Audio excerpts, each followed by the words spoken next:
Hello to everyone who's just joining us. Really good to see you. We're just about ready to start, so I'll introduce myself. Hello, my name is Clare Fussell and I'm the campaign director here at Operation Noah.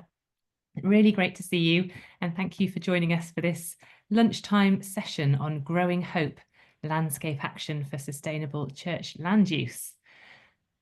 Just a bit of housekeeping while we get started. Please do keep yourself on mute unless you want to ask questions in the Q&A session at the end. And please do put into the chat your name, who you are, where you're joining us from, and through the session, any questions you have for our speakers. This meeting is being recorded and we'll circulate this link afterwards, and do feel free to share that with your networks. We'd love to get as many people as possible viewing this as well. So I'm really excited to welcome you to this, which is the second in our series of webinars looking at church land use for the good of our climate and for nature. And the first session in March focused on church level activity. And it was a really inspiring session, hearing from people around the country who are using their churches and their church land for the climate. And this session today, we're going to be widening our gaze to look at regional landscape level projects. And I'll introduce you to our speakers in a moment. But first of all, for those of you who may not know who Operation Noah is, we are an ecumenical Christian charity that exists to inspire church action on the climate. And we have three main campaign areas, one around church investments in climate solutions, one around the use of church land, and one around church divestment. And this webinar is part of the relaunch of our church land use campaign. And we're calling on all major UK church denominations to use the land that's under their control for the benefit of the climate and for the benefit of nature. And my colleague Sharon will introduce that campaign a bit more to you shortly. Some really great things are already happening in this area. And we believe that all churches across all denominations can rise to even greater ambition around the transparency of what they're doing and the land they own and how it's used. And we'd love to hear more about church action to reduce emissions on their land, to encourage more biodiversity, tree cover, and sustainable farming. And this session is called Growing Hope, and the whole series is called Growing Hope because it puts the spotlight on examples of really fantastic work that's already happening that we hope will be inspiring to us all. And these projects are all hope in action. They're living, they're active, they're doing brilliant practical work to restore our shared home. So let me introduce to you who we're going to be meeting with and hearing from today. So I'll be handing over in a second to my colleague Sharon Hall. So she's Operation Noah's Bright Now campaign manager who focuses on our land use campaign. And then we'll hear from Hannah Jones, who's the research manager at Farm Carbon Toolkit. And Hannah brings a whole wealth of experience, including a PhD in plant pathology from Oxford University, and she coordinates farm-based trials to drive greater environmental sustainability. So thank you, Hannah, and I'm sure we'll hear more about what you do shortly. Then we'll move to hear from Simon Gibson, who's the estate manager at Abbey Christian Community in Devon. And they're planting trees to extend the Atlantic rainforest on their land, which is an amazing project. I'm really excited to hear more about that, Simon. Before we hear more from Rhys Evans, and Rhys is a farmer and also the Wales manager at Nature Friendly Farming Network. And we met Rhys last year at an environmental conference held by the church in Wales. And we were really impressed to learn about his work on climate resilience with a group of farmers in the Wnion River catchment. So we're really excited to have Rhys with us as well. Thank you all. So I'll hand over to Sharon, and Sharon, please do tell us more about the campaign. Great, so good to be here. Thank you, everybody. So we're going to move on to a few slides from me just outlining our campaign on church land and the climate crisis. So the image there is from the report, which there are still some paper copies of. If anybody wants a paper copy or it's available online, do get in touch with me. But you can read 16 pages worth in that report. So I've got a slide to summarise 16 pages. It's not going to happen. But yeah, around 1% of UK land is owned or managed by churches and Christian landowners. That's a figure from Arusha, UK, and around 500,000 acres in total. And about half of that is owned by the Church of England, some of it held nationally by the church commissioners, some owned regionally by dioceses, and some owned more locally by local churches. So if you think about land that immediately is surrounding a church, so a churchyard, that's quite a small proportion of church-owned and managed land nationally.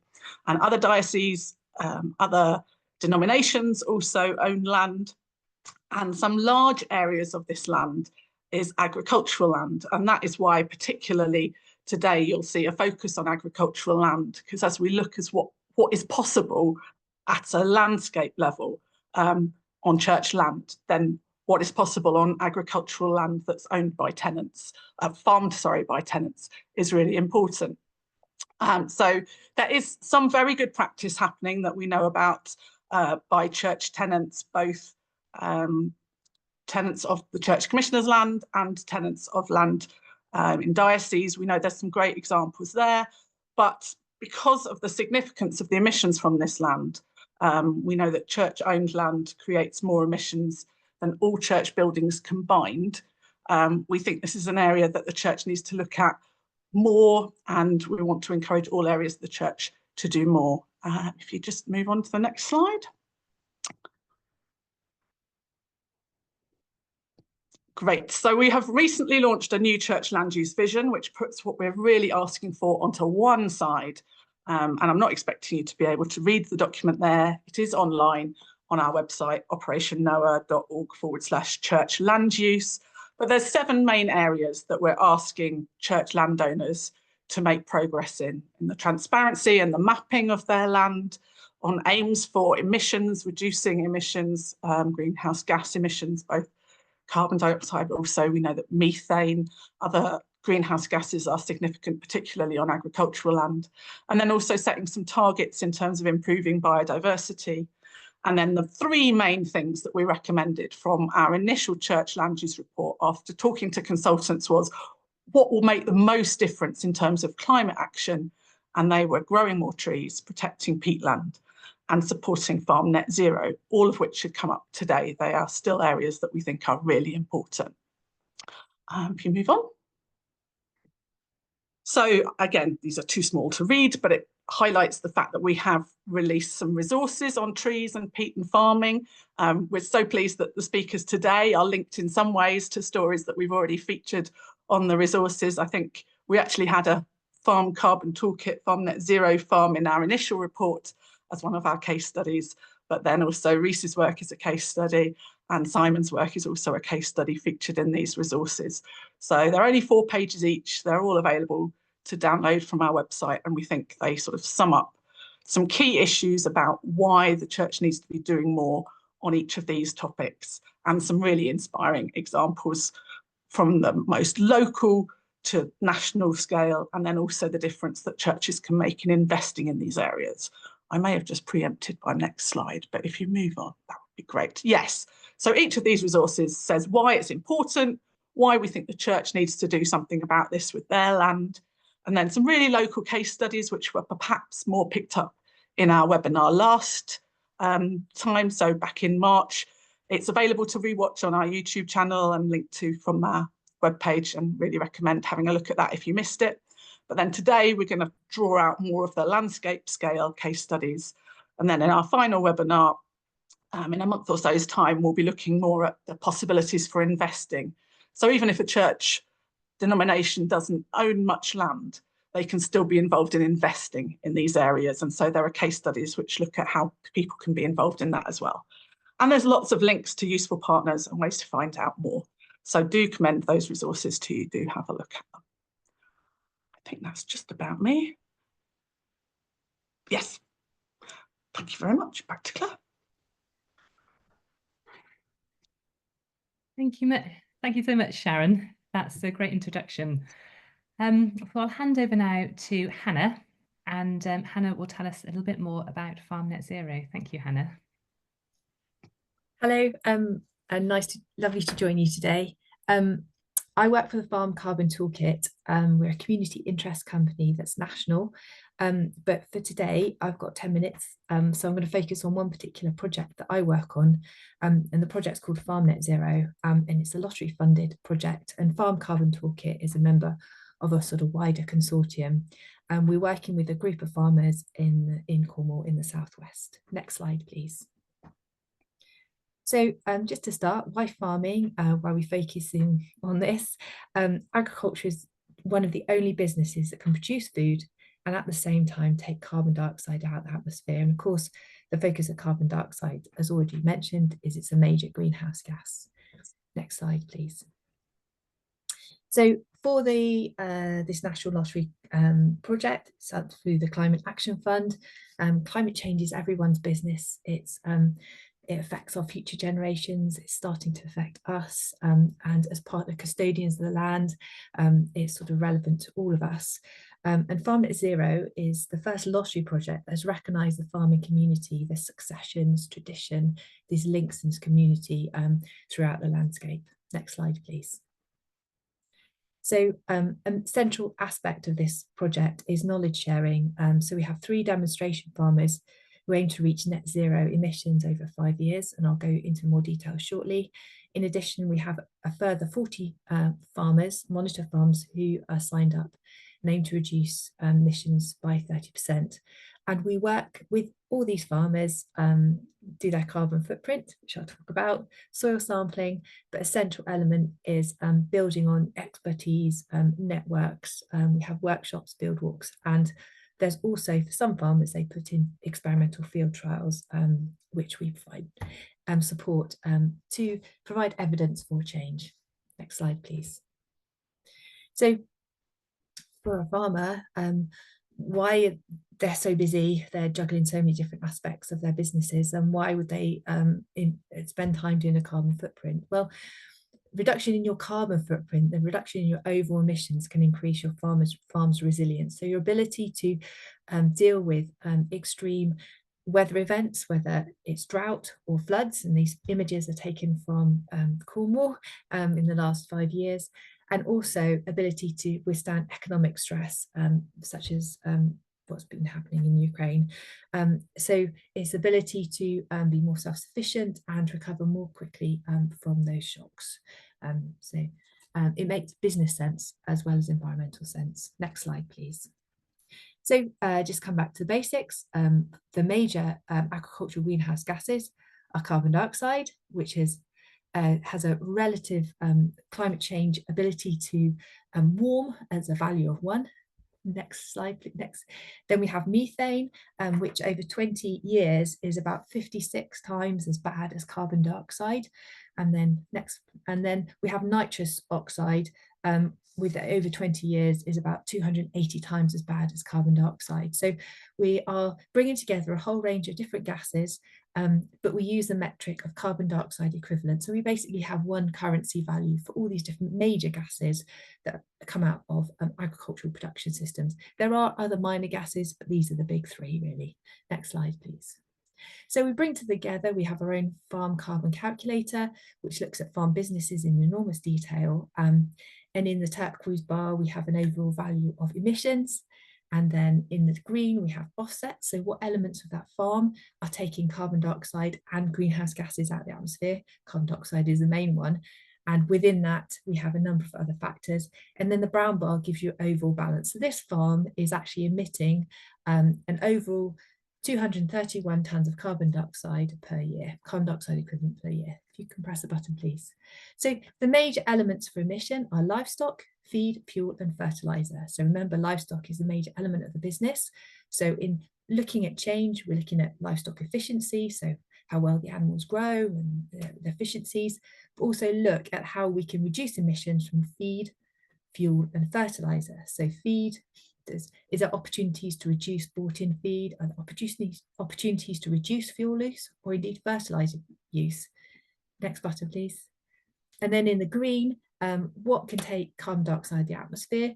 A massive one is building up your soil organic matter, so dead or decaying material that was once alive has a high carbon content. So the more organic matter you have in the soil, more carbon you have in the soil. And obviously above ground, your trees, your hedgerows, scrubs, margins, and other habitats are also taking carbon dioxide in the atmosphere because they're holding the carbon within the sort of bulk of that habitat. So by looking at the scales of emissions coming out of that land and opportunity to take carbon, we can actually derive a carbon balance. Next slide, please.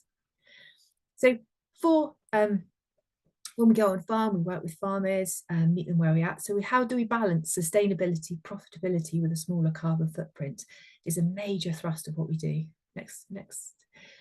Where are the opportunities to reduce emissions as well as improve sequestration? So for some farms, it may be looking at bought-in feed.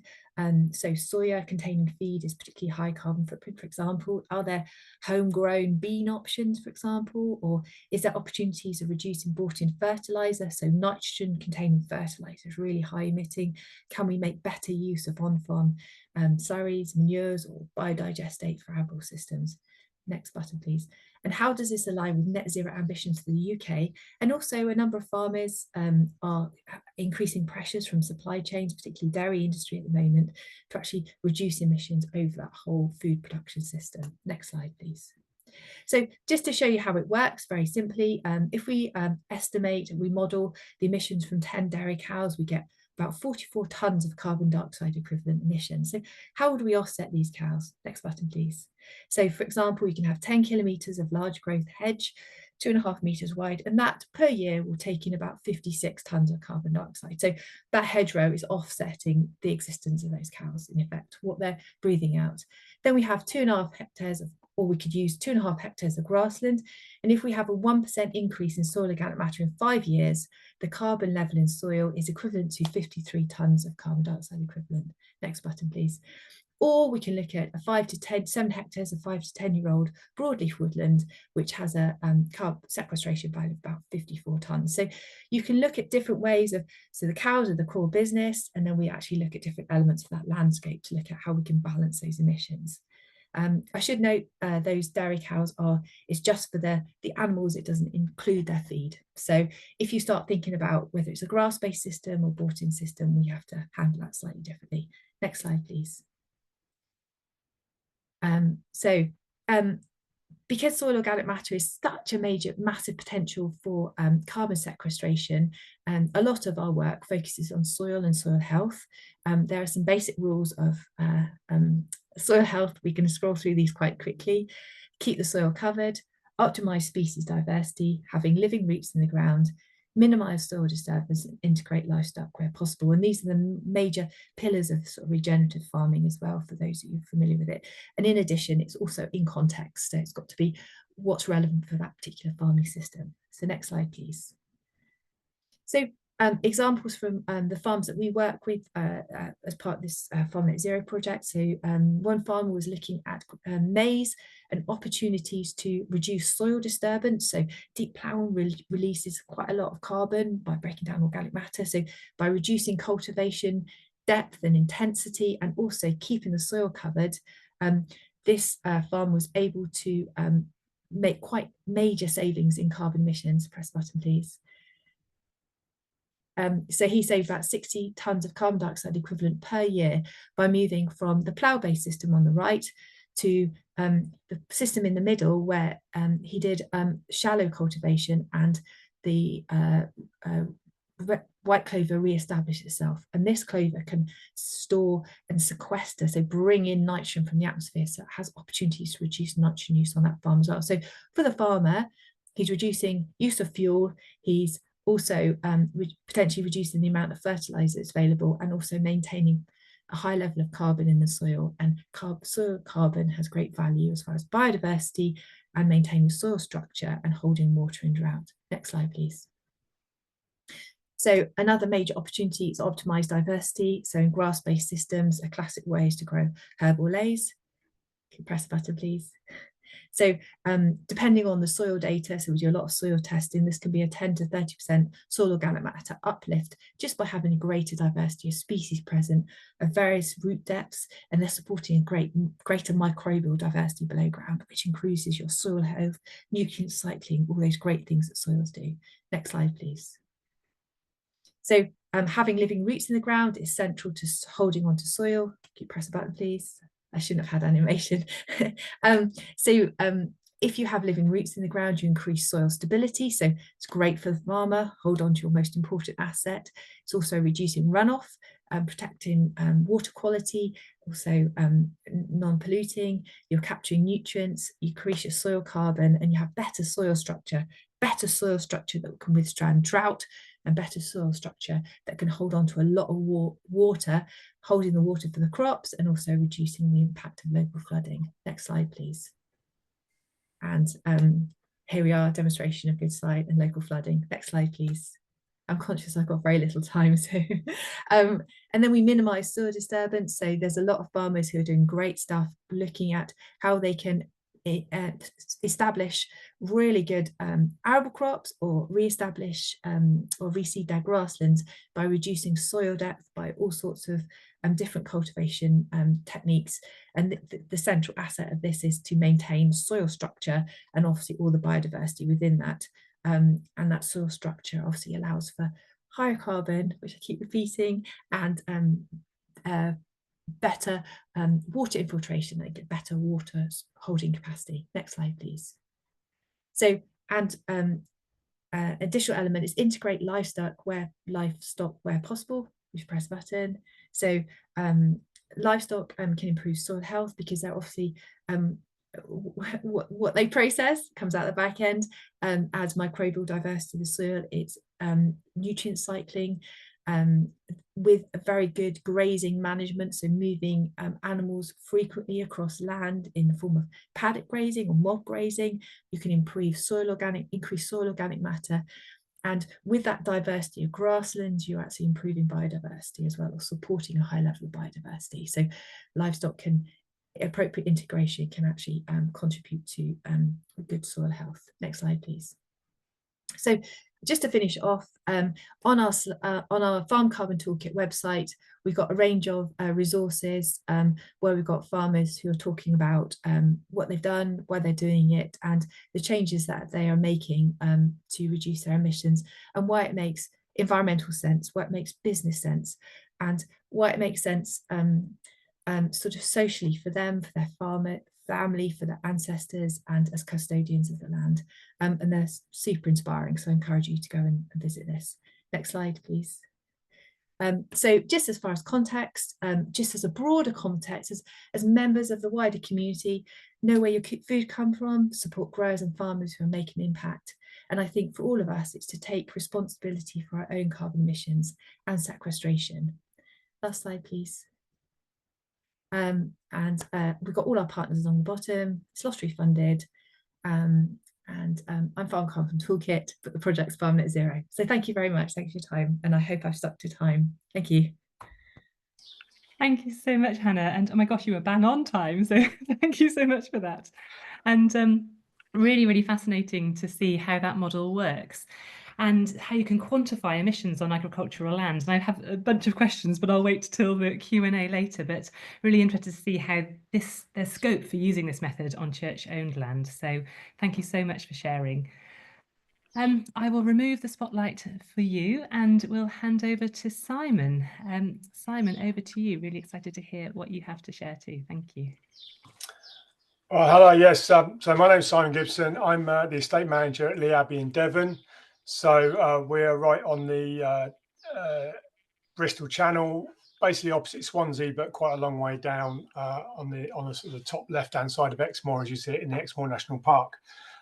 We farm around about 300 acres, of which about half of that is Atlantic woodland, which is what we're going to talk about now. If you want to put the first slide up, it's preferable than looking at me.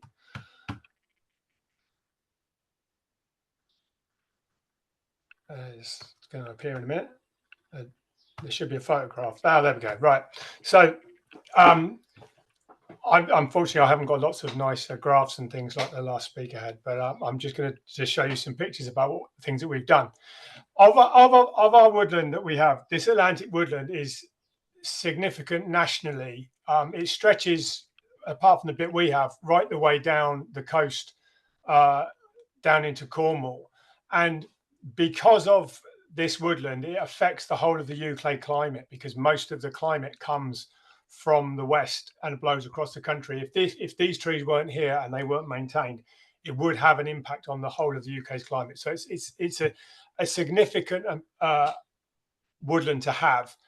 The other significant thing about it is that the type of trees it's made up of, which is what we're going to be talking about this afternoon.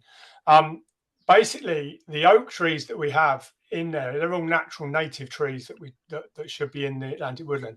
The oak trees have a very rough bark, and that rough bark provides a habitat for lichens to grow. And you get some incredibly rare lichens growing in these places and in these little microclimates that form underneath the tree canopy. So we've got some lichens here. I think there's different coloured lists of what lichens are, and we've got some of the rarest. There's some here that are only found in here and one other place in the country. So they're very important. But that, coupled with the effect on the climate of the UK, is why it's important to have more and more of this Atlantic woodland. Now, Lee Abbey's had the estate for since just after the Second World War, and sometime in 1952, somebody decided on this sloping field here that they should plant some softwoods, because that was the thing you did in the 70s, or even in the 50s that was. But before that, they wanted to plant some softwoods because they thought, oh, this will be a good crop. This is a cash crop. We can make some money out of these trees, because that's what people were doing. So they planted out with softwoods. They planted out with Douglas fir. They planted it with Norway spruce. They planted it with western hemlock. And 15 years later, somebody decided to have a gorse fire and set fire to the whole lot. So all their new trees that were 15 years old were burnt to the ground. So they decided, okay, we'll replant it. So in 1972, they replanted it again with the same mixture of softwood trees. We actually met, lots of people come back to Lee Abbey who've worked here. We actually met one of the guys who planted them, who's now a very old guy, well into his 80s. And he came back last year and said, oh, I planted those trees, which is really significant.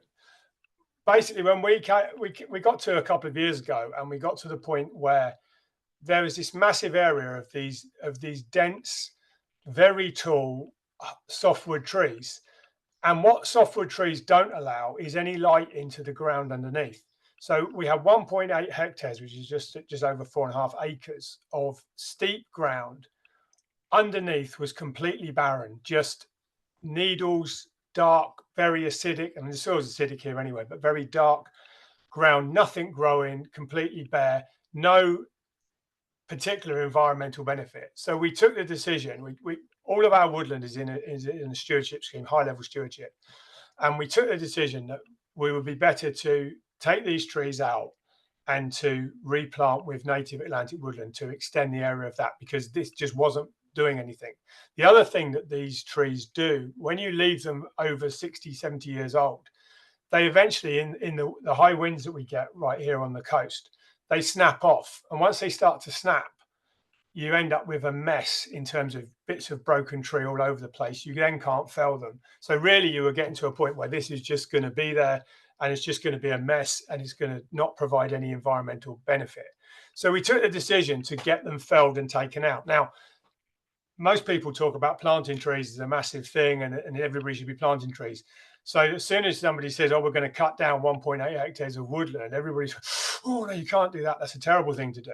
But actually, because of the benefit we were going to get by increasing the amount of Atlantic woodland, we thought this is the thing to do. So we had a contractor come in and fell it. He took out 550 tons of wood went out of there, which they sold. We did it on the basis that they would extract the wood. We didn't get any money out of it, but we didn't pay them anything. And it took them about 8 weeks. It's very steep ground. I wouldn't want to do it. They cut them all down by hand. They did have a harvester to trim them, but he couldn't get that up into the thing. And then we were left with, I think if you perhaps go to the next slide, we were left with, as you can see in the front, a series of stumps.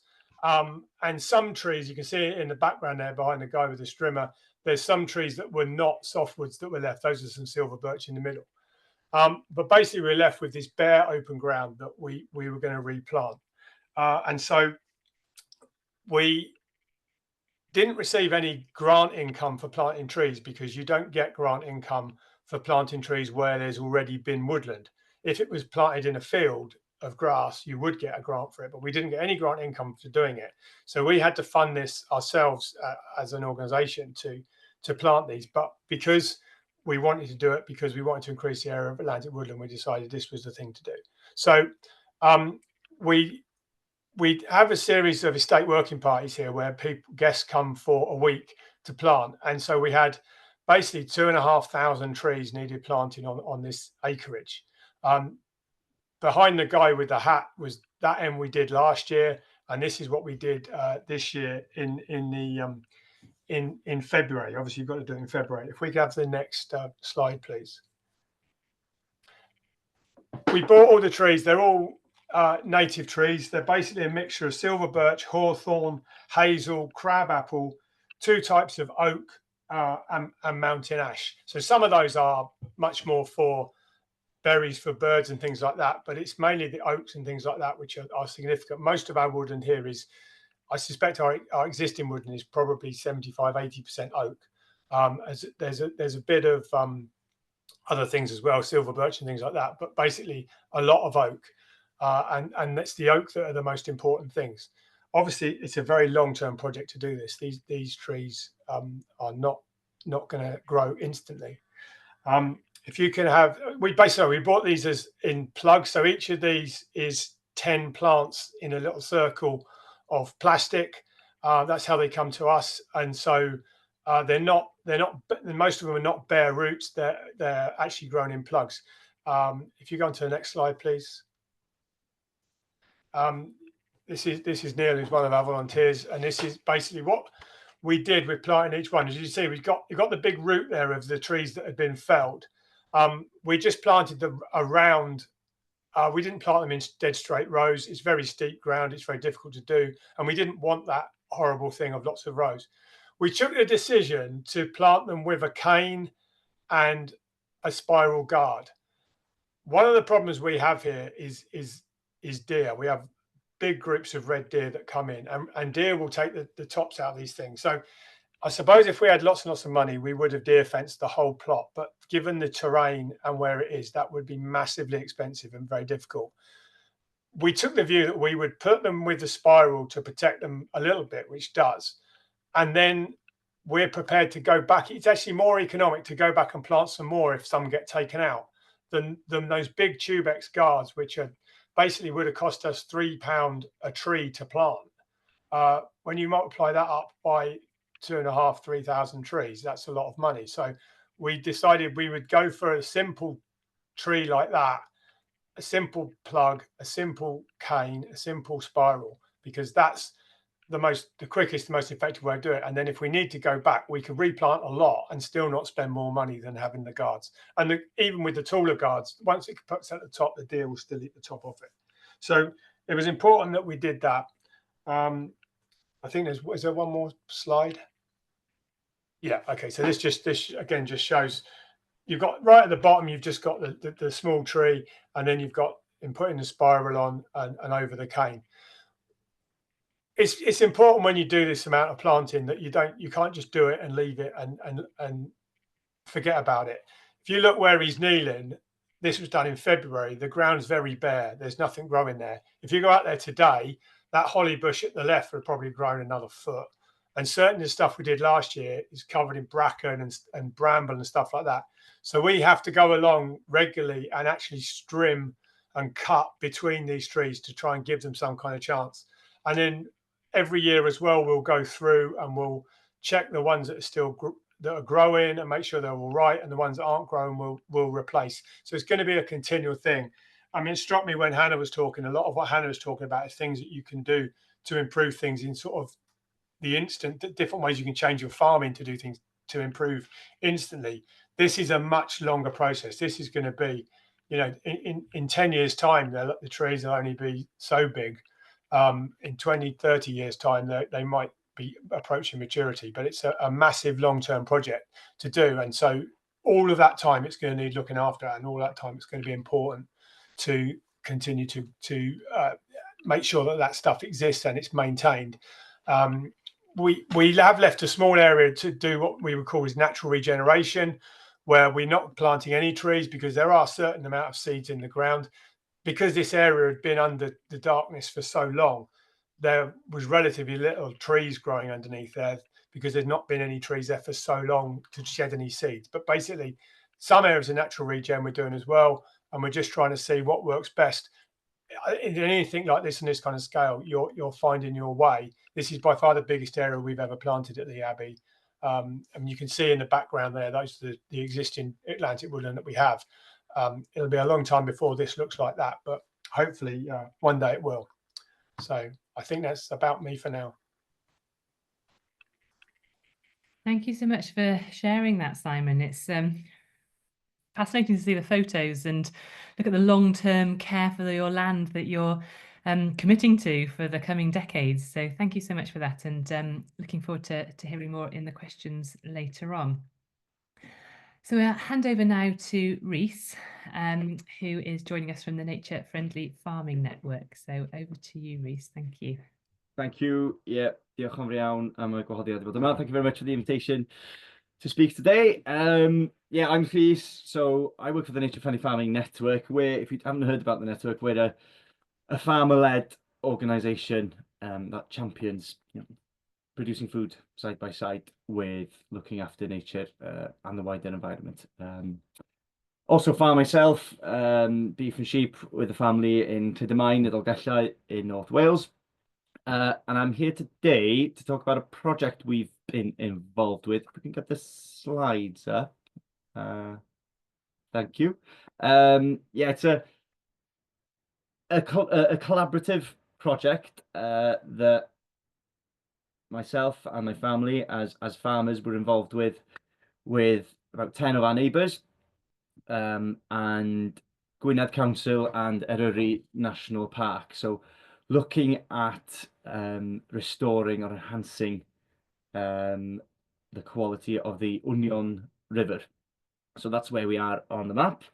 And this sort of project came to light really because usually, like, Gwynedd Council will be spending quite a bit of their natural flood defence, or the flood defence budget on sort of hard engineering in sort of urban places near the coast. There was a discussion and this realisation that actually let's try and implement some sort of natural flood management, nature-based solutions, at source, so working within like the tributaries of the Wnion River and trying to restore the river with a particular focus on water quality and reducing flooding on at source. So that's what we did. Next slide, please. There we go. So there we are. Look more like a boy band than a group of farmers. But we're mainly beef and sheep farming enterprises, fairly typical of the area, really. So we all range really from the valley bottom, so sort of right next to the Wnion River, up to the summits. You're talking about elevations of 850 meters plus, almost to the peak of the Aran Fawddwy, which is the largest mountain in Wales, sort of outside of sort of the Snowdon Range. And combined, there was an acreage or hectarage of 2,500. So that's the sort of land area that we're talking about when we put all those farms together. Next slide, please. So one of the things that we did was hedgerow planting, so hedgerow creation. Bear in mind, this was a year and a half project, which included a bit of planning as well and mapping in order to sort of inform the decision making and getting the consents and everything. So we were quite sort of limited in ambition, but sort of within that sort of 12-month, well, one winter really of sort of delivering work across the 10 farms, planted 7 kilometers of hedgerows. So that's around sort of 50,000 trees. So you plant 7 trees to a metre. That's the sort of planting rate, really. And we tried to be sort of strategic in where we planted, so planting, across slopes to try and reduce runoff. Next to the Wnion River in that photo on the bottom right, for example. So you're creating that habitat, but you're also creating a bit of a buffer zone between the grazing livestock and the river as well. And of course, it's always good to have new stock-proof boundaries as well, to sort of be able to manage our livestock a bit better. So that's a bonus in itself. The next slide, please. We did some modest amount of woodland planting as well. Tried to sort of focus on some of the more sort of unproductive areas of the farm, if you like. So on sort of areas of dense bracken here on slopes where you couldn't really take any machinery there to spread anything or cut. So, sort of, it's always talk about the kind of the right tree in the right place. And that was kind of an easy win, really. That habitat of sort of limited biodiversity value, of limited agricultural value. So, why not plant some trees there? So again, that's gonna in a few years' time, few decades, that will help to slow the water, reduce erosion on that particular piece of land. And that picture in the middle on our farm, where we just fenced off a field corner, planted a hedge, and also planted some apple trees as well. So half a dozen apple trees in that field corner, which is quite cool. And then protecting as well 4 hectares of woodland from grazing, so allowing sort of natural regeneration, etc. So particularly on sort of steep ravines and gullies. Next slide, please. So we've also created quite a few ponds, 11 in total across the farms, which I think is really cool. And they're sort of multi-purpose, I guess, slowing down the flow of water, but also improving water quality, sort of allowing that sort of sedimentation and cleaning of water before it enters the river. And it's also, a valuable wildlife habitat in itself. We farm in a very sort of wet part of Wales and the UK. We've got lots of streams, ditches, rivers, lakes, etc., but very little actually small areas of sort of ponds or pools or standing water. So it's been actually quite nice creating like a new, unique sort of habitat across the landscape, which is really cool. And when at the sort of max capacity, these ponds store 6.9 million litres of water. I can't really quantify that in my mind, but it sounds like an awful lot of water. So I think that's pretty cool as well. Next slide, please. And just some work again, sort of in stream or in river, putting some sediment traps and boulders, really to sort of design to reduce erosion and slow the flow of water. And the next slide, please. So one of the sort of more ambitious elements of the work was sort of peatland restoration, where across the 11 or 12 farms, we blocked 3.5 kilometers of drainage ditches. So these would have been sort of man-made ditches, probably put in, sort of after the Second World War. There was more sort of drive for producing more food, with the overall aim really of trying to increase agricultural production on some of our hills. So sort of the idea of drying the peatland so you could put more stock up there. It hasn't really increased the carrying capacity of the hill, to be honest with you. And peatland, from a carbon and climate change perspective, peatland's one of the best ways of sequestering carbon. But if you have a degraded peatland where the conditions don't allow for sort of peat forming plants, and it dries out, peatlands then become an emitter of carbon rather than a sink and a sequester. So this has been quite ambitious, and hopefully, in the long term, it will have the biggest effect really in terms of allowing the hill and to sequester carbon as opposed to emitting it. And you know, from a biodiversity point of view, you know, you get those sort of bog specialist plants recolonizing. From an animal welfare point of view, it's also increased because when you have the sort of these kind of deep, quite well hidden ditches within on the hill, sheep often get stuck in them, and you know you don't have time to go shepherd and walk on the hill every day, so there'll be inevitable losses. My neighbour actually, when he was gathering sheep on the hill, he noticed there was quite a few missing, and he saw 30 ewes in one of his ditches. They were still alive, but he had to sort of carry each one out individually. So this will avoid that problem altogether. And the next slide, please.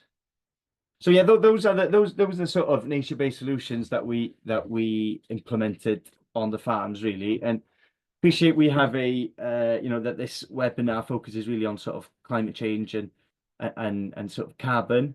There's certainly a climate change aspect to all of this in every single one of these interventions almost. But like the beauty of it really is that we didn't focus, on that sole lens of climate change. There's benefits here for water quality, for natural flood defence and reducing flood risk, climate change, but also sort of biodiversity, but sort of landscape scale as well, and sort of the cultural heritage of the area as enhanced. And from a farming point of view, sort of putting these boundaries in place, makes the farm easier to manage, particularly in terms of livestock management. So it's kind of a win-win scenario for us as farmers, and it's been great being part of the project. And we're actually going to be involved in another scheme, doing more of this and looking more at sort of grazing management, where we were talking previously about sort of graze and rest and trying to put some regenerative grazing management in place on the farms. So that's the end of my slides. Hopefully you sort of, as all this work has been funded by the taxpayers' money, so I'm always interested to see what people think of how their money is being spent, and hopefully kind of think those interventions are worthwhile, because without the money from the taxpayers, a lot of those interventions would have been too costly, and kind of we as farmers rely on grants and public funding to undertake that work. So yeah, we appreciate it. Amazing. Well, thanks so much for that, Rhys. Thank you. And I mean, I was going to say, it felt like all the way through that there were wins for farming and for the landscape as well at the same time. So there's so many multiple benefits from some of the work you've been doing. And it looks like a huge amount of work as well over 18 months. So it's definitely been keeping you and your neighbours busy. So thank you so much for sharing that. And I think I'm going to want to move to North Wales now. It looks absolutely stunning as well. It looks absolutely beautiful. So thank you for sharing those photos. I think Sharon is just going to share a little bit more about how we all on the call can take action on some of these issues. And then we'll open up to a question and answer session with the panel. So do think about your questions and put them into the chat, or raise your hand, and we'll come to you. So over to you, Sharon, for I think we've got a couple of minutes. Thank you. Yeah, no, that's fine.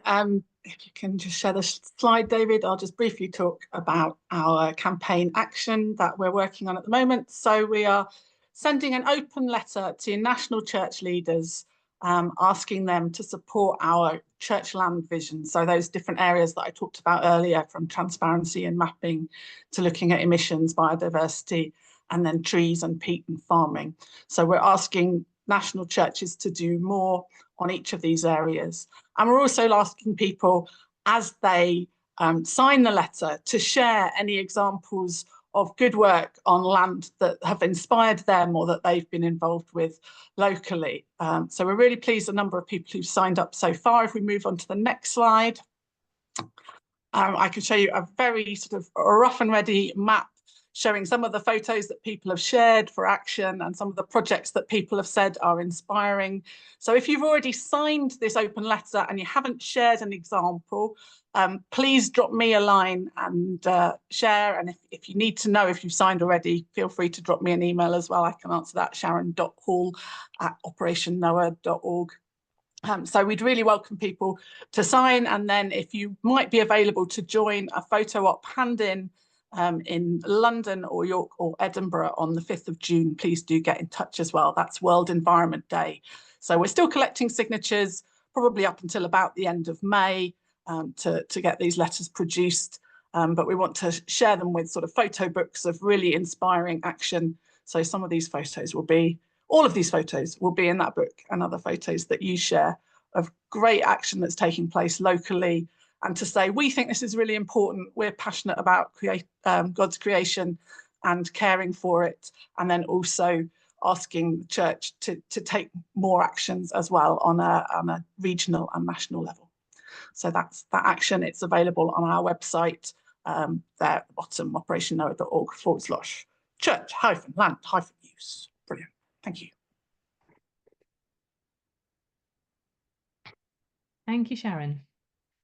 Okay, so are there any questions for any of our panel?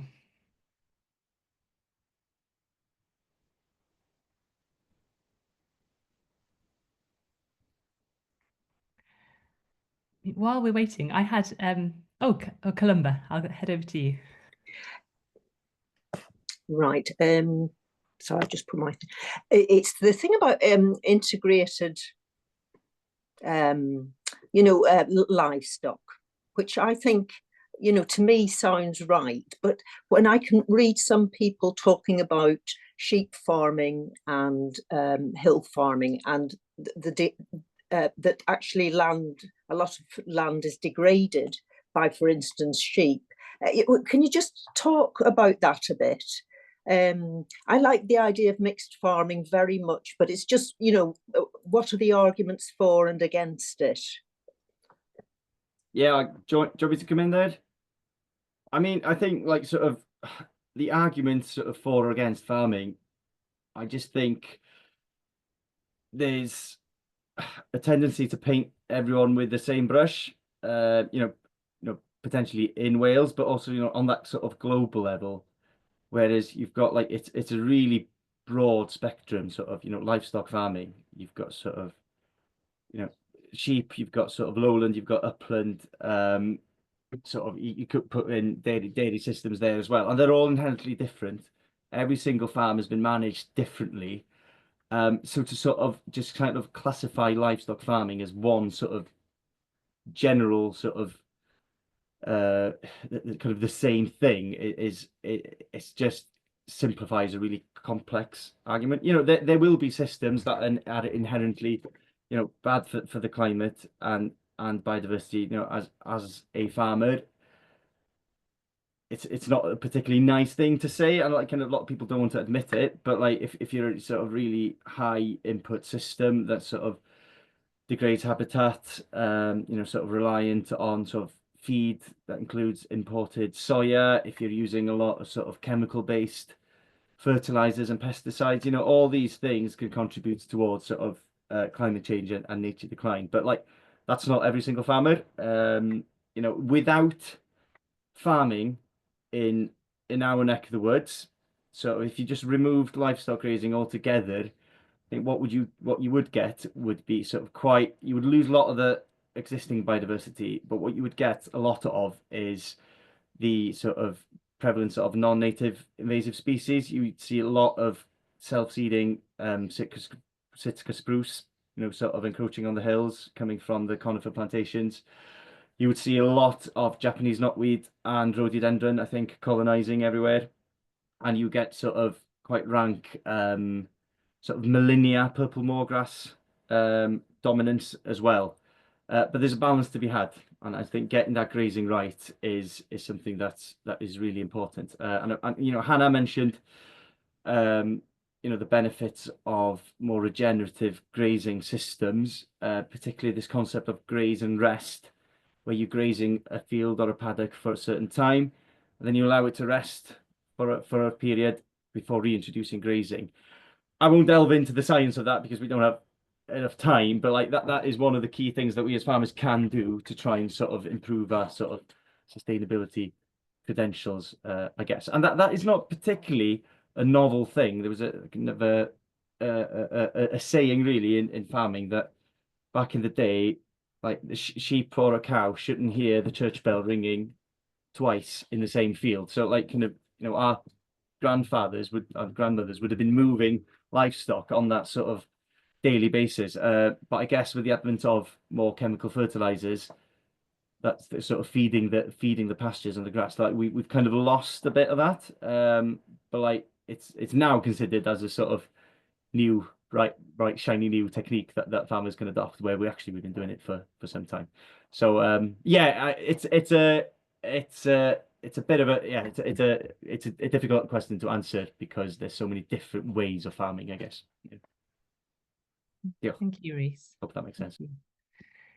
There's a question that's come in on the chat for Hannah that's asking around how do we calculate farm emissions and how accurate are those calculations?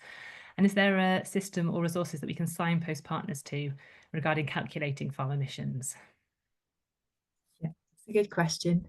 There are a number of accredited farm carbon calculators in the UK. We are one of the leading ones, but not the only one. So if you go on Farm Carbon Calculator, you can log in, and our calculator is free for individual farmers to use. So I can send the link, or just look up Farm Carbon Calculator and you'll get there. That's the first answer, I guess. The more detailed element of how to calculate farm emissions, these are modelled emissions, and they are based on the best available data at present. So our calculator, and I guess many others, go through checks twice a year at least, and the data that's fed into this is data that's accredited on the national and international level from peer-reviewed science journals, and also agreed from the International Climate Change Panel. So that's where the data comes from. For example, the emissions associated with burning 100 litres of red diesel is a relatively simple calculation to do.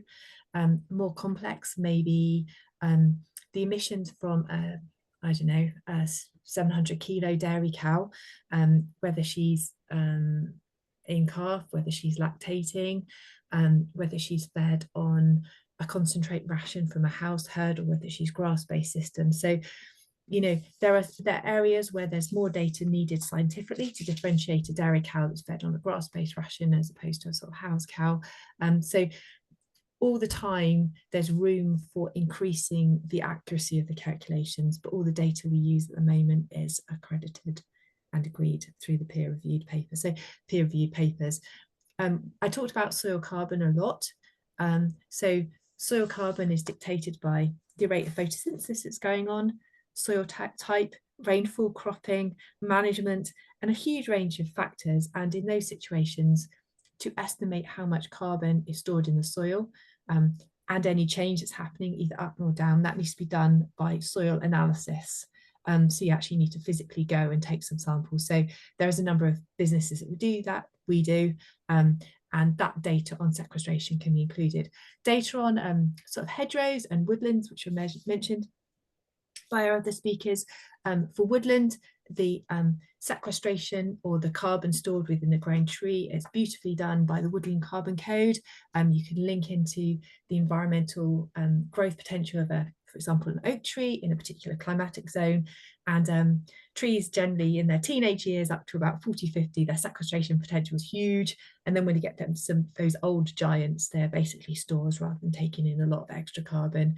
There's also the peatland carbon code, which is really exciting, what Rhys is talking about. And that can actually estimate how much carbon's being stored as that restoration sort of takes place. So it's a complicated science, and you know, with any good calculator, look for total transparency in the data. I hope that answers your question. Brilliant. Thank you so much for that, Hannah. We're getting close to 2 o'clock, but I think we've got time for one more question. And John, you have your hand raised. Hi, it's another question for Hannah, I'm afraid. Thanks, Hannah. Really enjoyed the presentation and enjoyed seeing those regenerative farming techniques in practice. I work with a lot of farmers. I'm an agricultural researcher. And one thing I hear time and time again from farmers is that if they were to reduce pesticide use, they'd lose yield. And in order to reach a level of sustainability in the soil where pesticides are lower, they would have to wait for quite a while. And that transition from a intensive system to a less intensive system is a time period that they simply can't afford when it comes to yield. And I just hear that. I'm challenged with that every single time I go and see a farmer, pretty much. And I'm just wondering if you could give us some good answers to that, without moralizing, obviously, which I know you won't do. But that is, you know, a lot of the farmers I deal with are pretty much on the breadline at the moment when it comes to the business. Yeah. Thanks. Yeah, thank you for your question. Let's take the other extreme where pesticides don't exist in the system. So an organic system, for example, some of the major pests, for example, might be aphids that carry a barley yellow dwarf virus, which can be catastrophic for yield. Let's think about an aphid. So they infest the crop, they suck the sap, they carry the disease. Pathogen predators of aphids are the classic, the ladybirds. We've got a range of other wasp parasites that actually feed on those aphids, such as the aphidus. So what we need to do is we need to have aphids in existence with the parasitoids, their predators that happen. And that's where the merit of a diverse farm habitat, such as Rhys has been talking about, Simon's been talking about, you create the habitat where the natural enemies of your pests exist. Those habitats require hedgerows, field margins, trees, scrub. And so what you're looking for is a diverse habitat across the sort of farming landscape. The second part is you need diverse cropping. So you're looking for a good rotation. So some farmers are pushed completely down, for example, an arable system, but if there is scope, and it's very difficult, particularly some areas of the country, if integrating a short grassland with your grazing livestock, such as sheep, for example, and you bring those in and they graze the land, and then this land recovers and you break the pest cycles year on year, that's another option. In addition, in some instances of pests, increased soil health increases the plant's natural immunity, so the plant's ability to have a defense system. So a lot of the regenerative sort of teaching movement is along the lines of optimizing content of sort of calcium and silicon, and we can go into a lot of details about plant defense and sort of plant immunity, if you allow me to call it that. So it is possible, first of all, to take pesticides out of the system, but exactly as you say, John, there is almost like a period where it's very difficult to actually achieve that. And regenerative farmers often talk, it may take 3 or 4 years for a land to move from a conventional high intensive system perhaps to a more regenerative approach, because you've got to get the biology to come back, you know, those margins to recolonize, the hedgerows to grow big, the soil health, the soil structure improve. And in that process, so some of the farmers I've worked with, they start with 1 field or half a field just to try a technique. So the economic risk, which is major, is very small. There are the economic climate as far as lending is changing from banking systems as far as regenerative systems. So farmers who are looking to be more regenerative, which means they're more resilient, which is obviously what banks are keen on, resilient businesses. If you are showing that you have a carbon footprint, you're moving down this line, you may have better rates sort of financially to go that way. So it is, I totally appreciate the risk averse farmers. It's very difficult for them. And for those farmers who've actually achieved that transition, quite often it starts small, gather the information, work with your local community, do half a field with, half a field without, and just build it up over time. You know, and that's where our system's been at its cruelest, isn't it? It's gotten rid of a lot of diversity on farms. Yeah. And I think that's why a lot of farmers are really struggling now, because they can't say, oh, we'll do this over here whilst we make money over here. They don't often have that option. But no, thanks for that, Hannah. Really, And really I good mean, to hear that. that's the sort of the merit of some of the SFI options, you know, that justified some of that innovation, the margins, and with Rhys's project he's talking about with the hedgerows, you know, it justifies putting the hedgerows in, which allows that movement. It's time is required. Change is difficult for all of us, especially when you're trying to make ends meet in a difficult economic climate. So support farmers who are doing good stuff. Yeah. Thank you. Thank you so much. We're running a little bit over time, so I'm afraid there are a couple of questions that we're just not going to have time to get to, but we'll aim to answer those and send round some responses by email. But thank you so much to our speakers today. It's been really, really inspiring hearing from you, and so fantastic to hear about real ways in which farms can reduce their carbon footprint, but also improve resilience, both for the farms and for our wider climate. So thank you so much for coming and spending your time with us this lunchtime, but also all that you do more widely. And wonderful to hear as well from Lee Abbey about the work that they're doing on their church-owned land to bring back biodiversity and to extend the Atlantic rainforest. So thank you so much to all three of you. We will draw this to a close now, but we will send out the recording from today. Please do watch again and share with your networks. And we'll also be inviting you to the third in our series of webinars, which will be looking at how churches that may not have a huge amount of land holdings can still invest in some of the things we've been talking about today. Invest in sustainable agriculture, invest in forestry, and invest in restoring peatlands. So thank you so much to all of you again, and yeah, take care. Thank you.